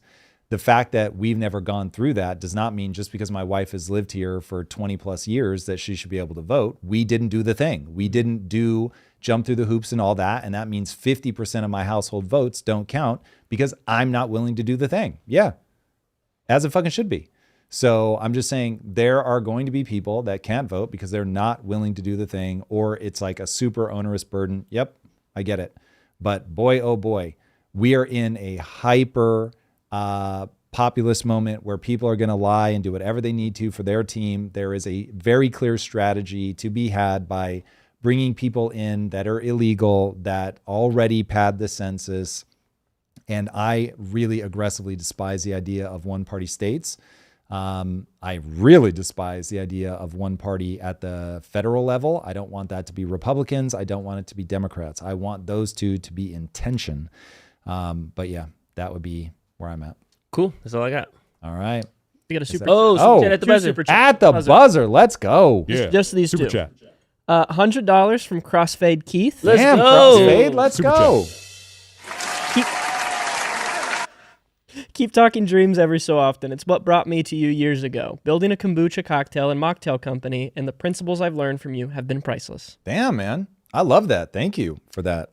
I love talking about that stuff when it's not the only thing I'm talking about and I can say what I actually believe. It's awesome. It is a core part of my personality. So I really thank you for that. It means a lot. And the final super chat, Sequoia Hall 1695. More people voting equals progressive wins. That is why all increases in voter turnout scare the shit out of Republicans every time. Need to keep the turnout in control. It is the current way, full stop. I don't know if that's mathematically correct, but here is a reality everybody has to face. Each generation gets the world that they want.